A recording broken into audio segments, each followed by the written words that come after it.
meron nga papalapit na masamang panahon. Yan, oh.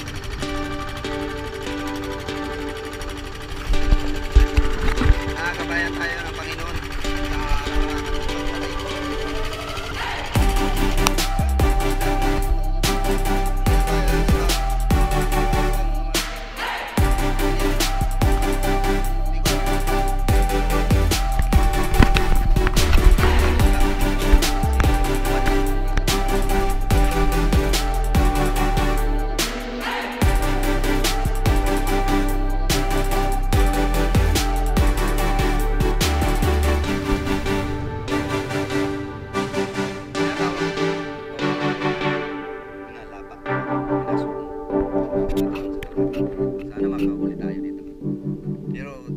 talaga, spot ko talaga to ng mga black panther na hinuhuli ko dati. Sana makarami. Pagtiyaga natin yon. Kasi mas mapaburo ang bawra dito. Wala pa kasi dito na mana kagaling pa lang sa bagyo at sa lakas ng dagat. Ako pa lang dito ang mamamana. Sana makarami tayo. At dive safe sa inyo lahat mga master. Yun mga master, at ready na tayo buwa pa. At pag girap na tayo. Dito yung mga local fisherman na nanghuli ng mga pugita or octopus at mga cuttlefish. Ang pamahay nila yung mga artificial, gawa lang sa kahoy or kung anong mga shield na ginagawa nila. Dahil safe mga master. Shout out muna tayo mga master. Eto, shout out kay Dante Aguilar, Richard Baler, Umayana family ng Antique, Rodrigo Rosita, Tumbaga Hunter TV ng Quezon, Rogelio Balester, Leopoldo Orsal, Marilu Del Rama ng Quezon City. At shout out din kay Richard Abijo sa pinsan ko. At shout out din sa tito ko na si Victor Abijo na nandyan sa Northern Samar, at kay Tita Arceli. Shout out sa inyo. Maraming salamat po. Dito nga mga master, agad ako nag-drop dito at nagpakita sa akin tong Blue Spine Unicorn at napana natin agad. Itong drop na to ay warm up dive pa lang ito. At nandito na tayo sa bandang malalim na kababa. Gawang nasa silangan tayo ng bahurang ito. At goods na rin ang napana nating surahan na ito. Napakalaki na. Sinulog pa sa to. Nangyari dito mga master sa surahan na to. Pinasok pa sa butas ang chapting natin. Kaya yun, nakapagpahinga tayong maayos at sinisid ko ulit ito para matanggal natin sa pagpasok niya sa butas. Kaya yun, nangyari. Naipit pala yung isda sa corals. Kaya yun, natanggal natin. At goods na goods na rin ang isda na to. Malaki na rin to. Mahigit ito, tinitimbang ng 1 kilo.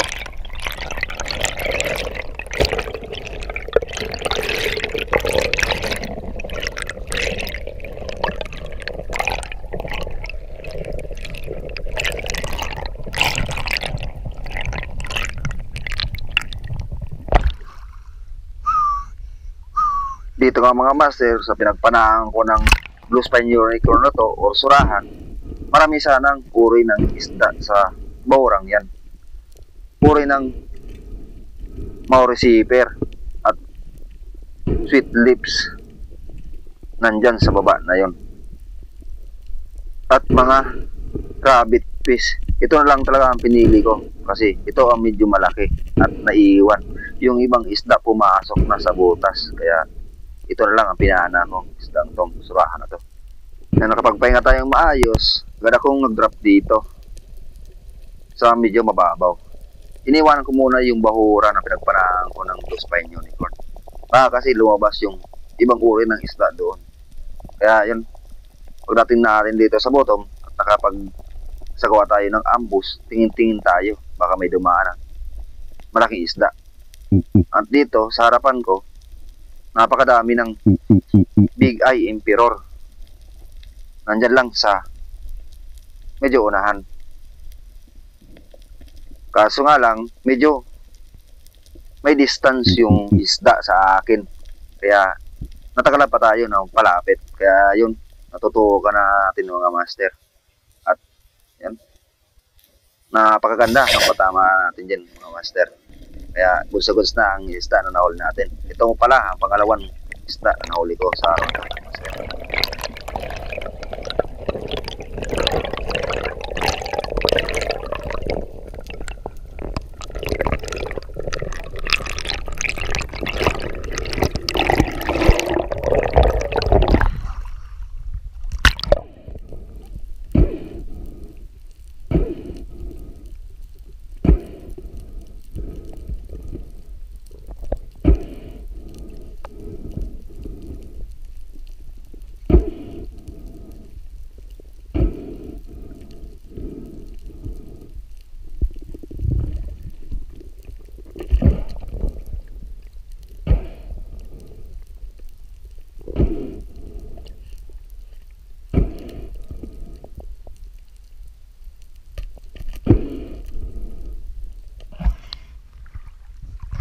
Pangalawang isda. Di kayo ikrar. Pagkalagay ko nga nito sa lagyan ko mga master, agad nakapagpahinga tayo, binalikan ko yung pinagpanaan ko ng Blue Spine Unicorn. Kasi yung mga sweet leaves na sa labas na. May napansin din ako dyan isang coral trout. Pero sweet leaves sana ang papanain ko. Kaso mailap naman ang isda na ito. Kaya yun, napagpilian ko na lang talaga yung coral trout na ito. Ayan, patingin-tingin pa sa akin ang isda na ito. At di talaga umalis. Tatukan natin mga master. At napana ang isda na ito. Nangyari, sinuot na naman ulit sa butas ang shafting natin. Ayan. Dito na naman tayo pahirapan ng isda na to.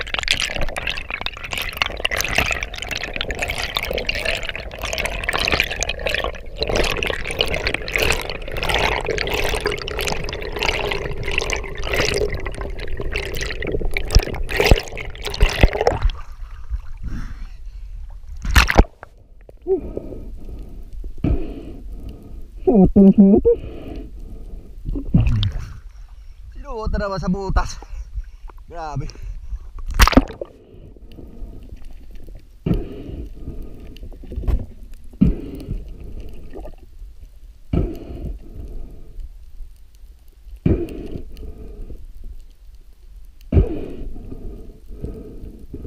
Nakapagpahinga na tayo dito mga master at nakakuha na tayo ng sapat na hangin.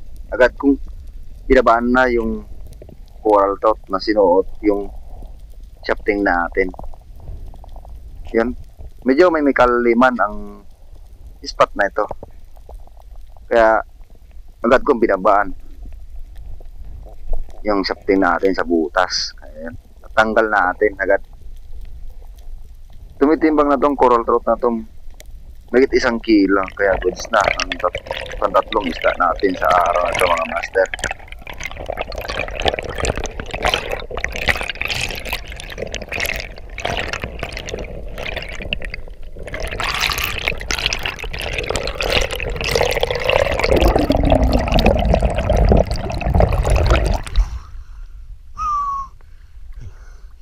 Pinahirapan pa tayo dito, master.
Rinsuno. coral trout. Pakalagay ko nga ito ulit, master, sa lagyan ko at nakapagpahinga tayong maayos. Dito may napansin na akong dalawang sweet lips nandun sa may bandang ibaba.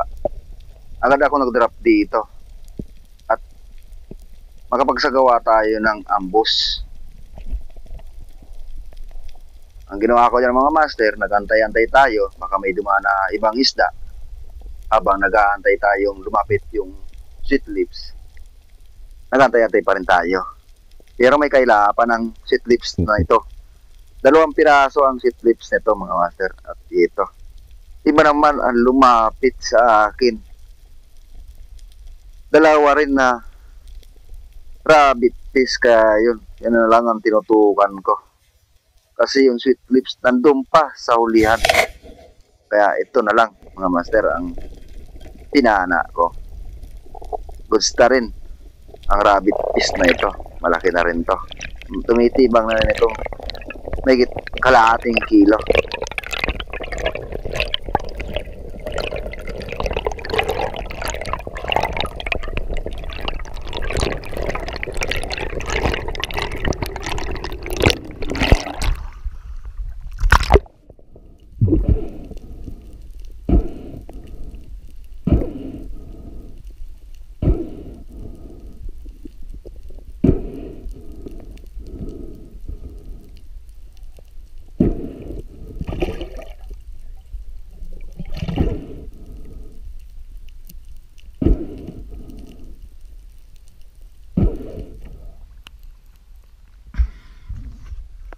Rabbit fish or sandig. Malaki na rin.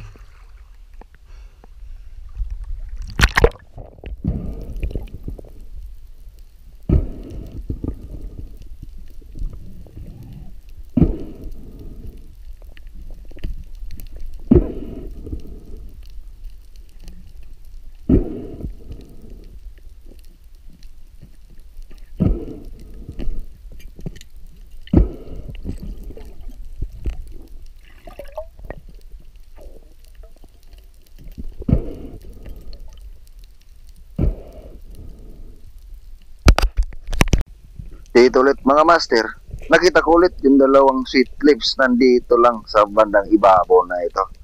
At yun sana ang papanain ko.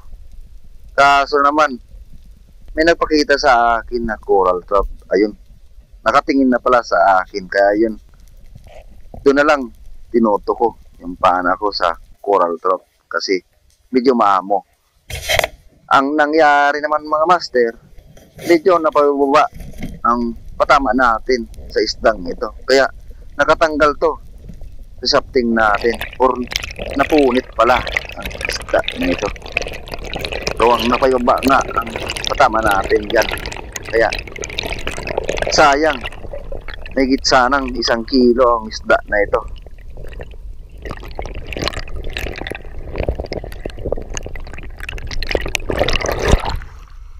Walang kinasara. Napunit pa. Sayang. Dito ulit, nakapagpahinga tayo maayos at napansin ko ulit yung 2 sweet lips nandito na sa pinagpanahan ko ng rabbit fish. Kaya ang ginawa ko, lumapag ako dito sa may bandang coral sa to at medyo pinagtaguan ko ang isda na ito kasi gawang medyo mailap na ang isdang ito. Kanina pa kasi ito na nagpapakita sa akin. Hindi pa natin napapana. Pagmasdan nyo mga master, sobrang ilap ng isda na ito. At kanina ko pa tinututukan, hindi ko pa napapana. Ito ang sobrang ilap. Ito mga master, yung isa ang medyo lumapit sa akin. Kaya yan nangyari. Napana natin yung isa niyang kasamahan. Ayun, napakaganda ng patama. At paikot-ikot na lang yung isda sa shafting natin.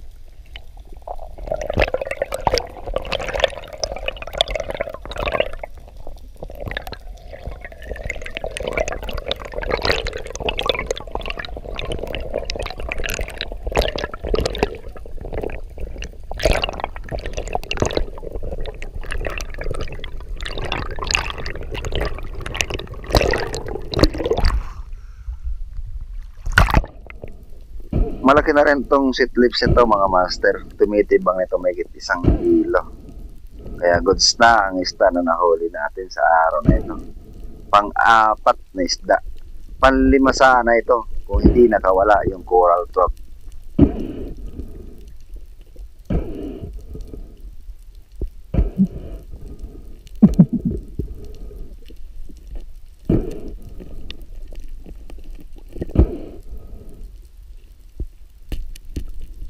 Pagkalagay ko na itong mga master sa lagyan ko at binalikan ko yung pinagpanahan ko ng sweet lips. Baka kasi magpakita yung isa na kasamahan niya.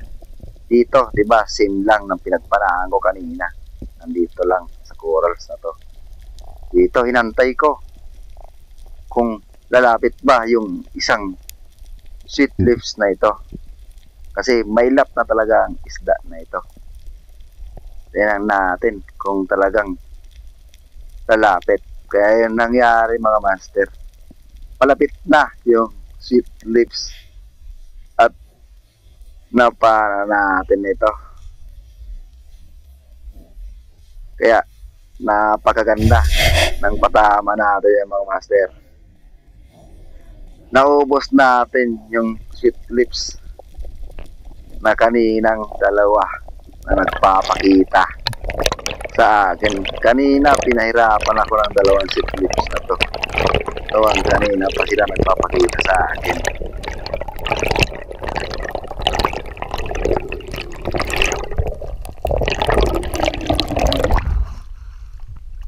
Same lang kalaki mga master ang sweet lips na napanaw kanina. Kasama to. Napana ko to ngayon.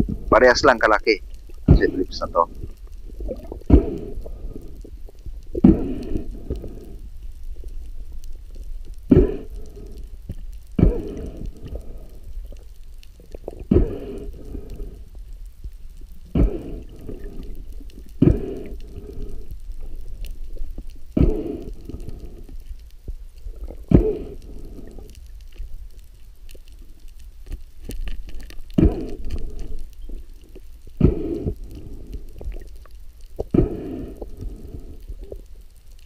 Palagalagay ko nga sa lagyan ng master. Mga master, Ilang days ako napag-drop lumipat dito tayo at dun sa lumipat na ako dito mababaw na sa parte ng area ng Bawrang medyo ito. mababaw. Nandito pala tayo Doon kasi sa medyo malalim, silangan ng may, Bawrang ito. may agos na. Dito ngayon sa atin. Kaya umalis na ako doon. Dito muna tayo sa Dalawang bandang mababaw lang. isang lapu-lapu. Pero ang pinuntahan ko yan bandang dulo rin.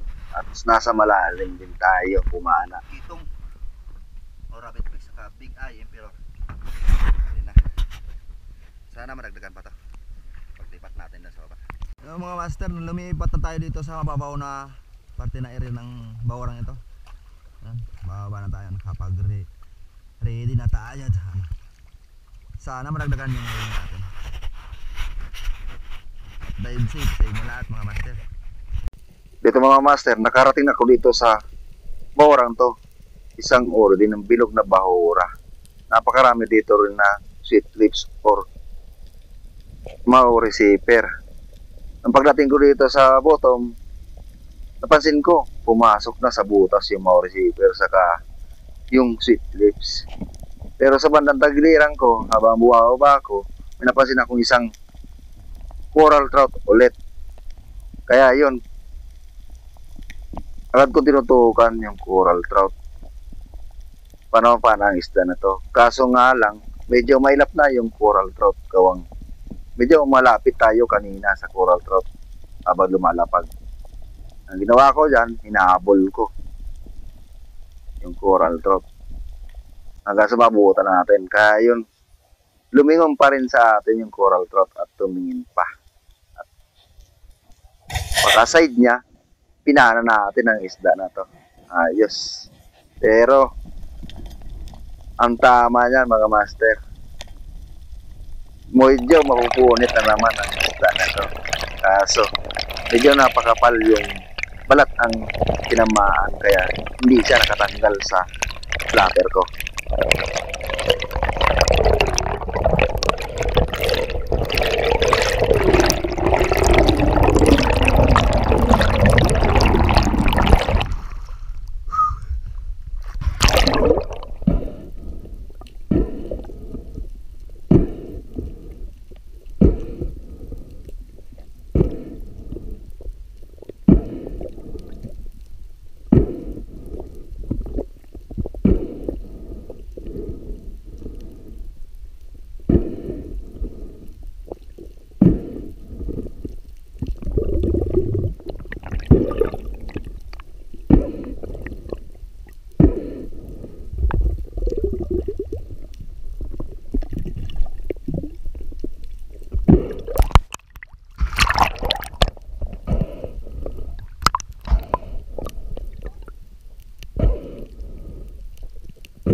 Kunti na lang. Oh, punit na.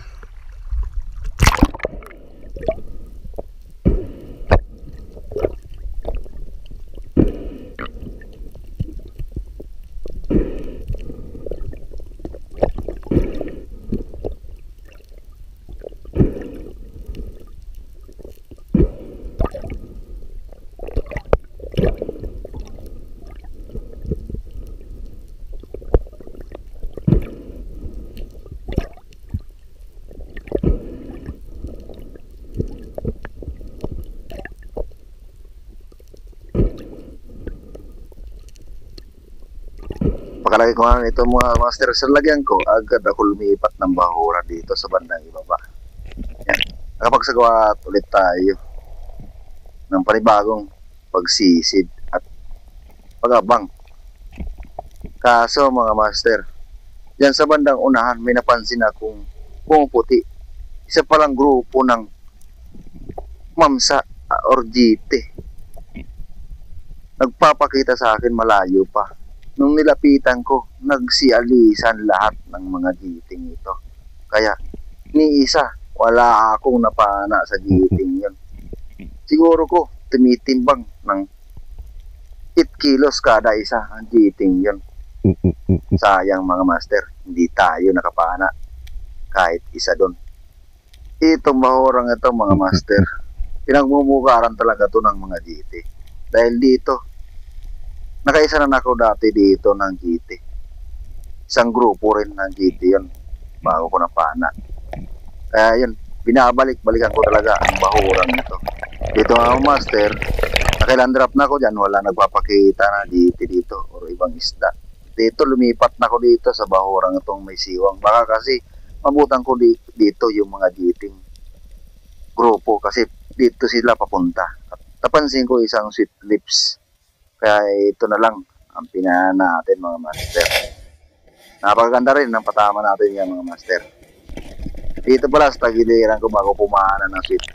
Meron sanang mangrove snapper dito sa bandang tagiliran na to. Kaso pumasok agad sa butas. Kaya di natin nabutan mga master. Yun talaga. Pinili ko na lang talaga yung sweet lips. Kaya sa araw na ito mga master, nakatapos na tayo yung sweet lips. Kaya goods na isda sa araw na ito mga master.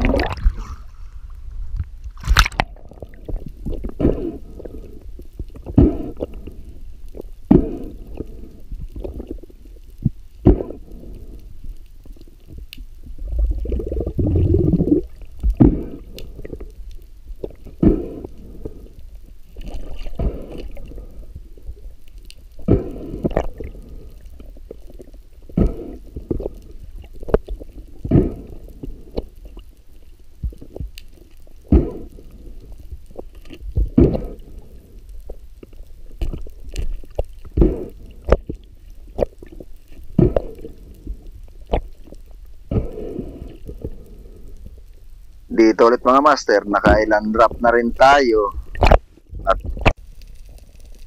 nakakarating na tayo dito sa bandang may bangka. Kasi may nakita ko mga receiver dyan sa unahan na yan. Kaso pumasok sa butas, may kailapan. May napansin akong isang uri ng blue bone.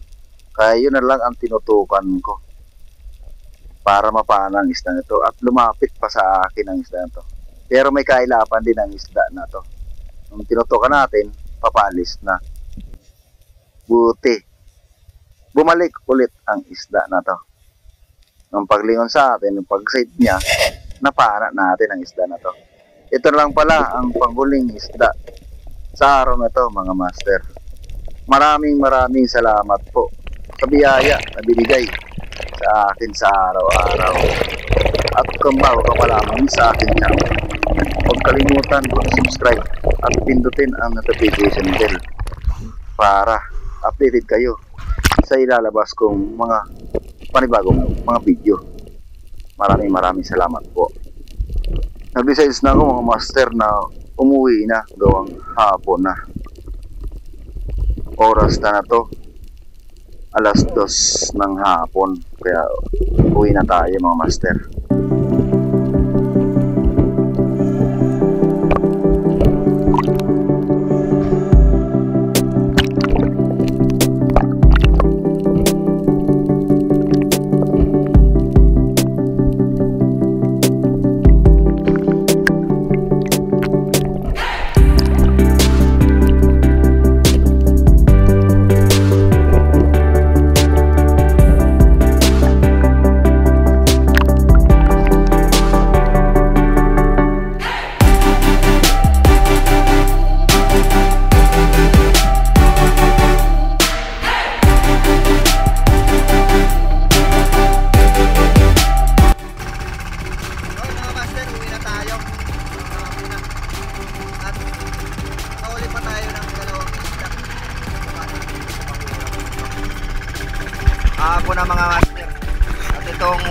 ngayon.